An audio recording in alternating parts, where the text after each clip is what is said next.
When I was like 12 years old, I think was around the time that they started playing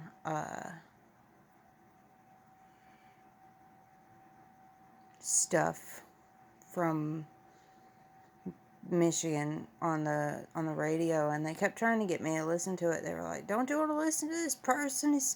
They're from Michigan like you are." And I was like, "Well, it says parental advisory on that thing, and my parents aren't here, so I'm not going to listen to that because I might be getting ideas in my head, like dumb fucking ideas, like I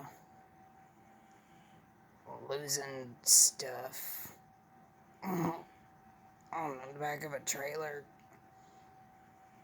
like a trash man or something. I don't know. I lose stuff all the time because I have head trauma. And I don't like getting other people's ideas inside my head. Hey, look, it's got freaking bats. You know what kind of bats those are? And look, I put spikes on it. Isn't it cool?